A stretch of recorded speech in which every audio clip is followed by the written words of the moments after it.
జన్మిస్తే 2 మార్లు చావాలి, ఆరిపోని అగ్నిలో యుగ యుగాలు కాలాలి. క్రీస్తులో పుట్టినోళ్ళు 2వ మారు, స్వర్గానికి ఆయనతో వారసులవుతారు. క్రీస్తులో పుట్టినోళ్ళు 2వ మారు, స్వర్గానికి ఆయనతో వారసులవుతారు.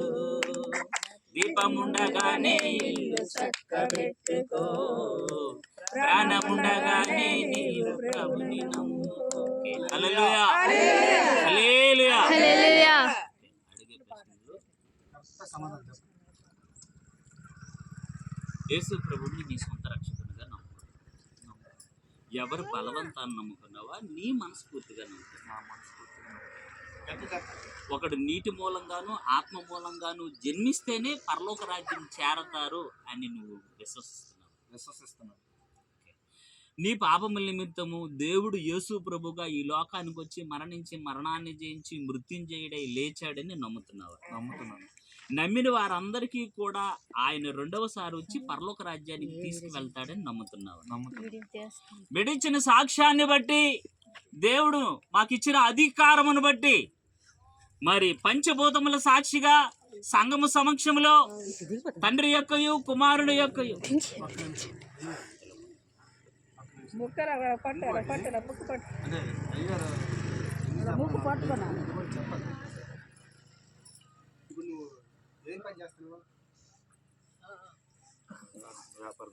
ఏదో వ్యాపారం చేస్తాను.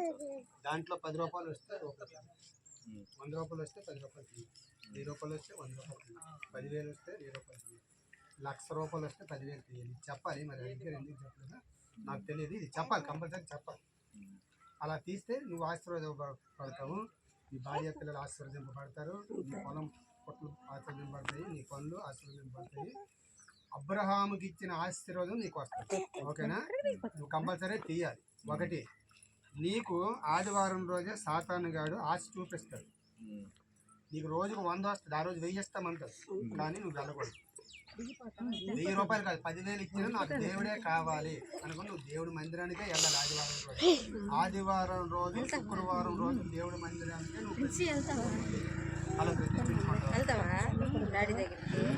తప్పవు కదా, కదా, షూర్ కదా. దేవుడు ఆలోచిస్తాడు. ఏ ఆదివారం కూడా నీ ఒంట్లో బాగోకపోతే సేవకుడు వచ్చి నీ ఇక్కడికి వచ్చి ప్రార్థన చేస్తాడు. కానీ నీ ఒంట్లో బాగున్నాడు కూడా నువ్వు కంపల్సరీగా మందిరానికి వెళ్ళాలి. ఇవన్నిటికీ ఓకే కదా. మాదైతే ఏం తప్పులేదు. రేపటి నాడు నువ్వు తొలగిపోయి నేను మళ్ళీ అన్యుల్లో కలిసిపోతున్నావు, నేను విగ్రహారాధన చేస్తున్నాను కానీ మహాపాపం, 200 పాపం. ఒక శిక్ష కాదు, 2 శిక్షలు ఉంటాయి. నీ భార్యకి, నీ పిల్లలు 7 తరాల వరకు ఉంటాయి. ఇవన్నీ ఓకే కదా, నీకు సమ్మతమే కదా. బాప్తిస్మం ఇస్తున్నాం, ఓకే కదా, ఇస్తున్నాం. ఓకే, ఇంకోటి కాదు. ఎత్తిన తర్వాత ఒక తండ్రి యొక్క కుమారుడు యొక్క పరిశుద్ధాత్మ యొక్క నామములోనికి బాప్తిస్మం ఇస్తున్నాం. ఓకే, చిన్న ప్రార్థన చేద్దాం. ప్రేమ కలిగిన తండ్రి యేసురాజా, మీ పాదములకు వందనాలు, స్తోత్రం. ఈ సమయం అందు ప్రభువా, ఇదిగో మీ యొక్క కుమారుని మీ చేతుల్లో పెడుచున్నాం. మీరిచ్చిన ఆ యొక్క 2వ జన్మ, నీటి మూలంగా మీరిచ్చిన జన్మను బట్టి మీ నామమును స్తుతిస్తూ కీర్తిస్తూ యేసు నామమున ఈయనకి యెషయా అని నామకరణం చేస్తూ దీవిస్తున్నాం. ఆమేన్. ఓకే, పాడు.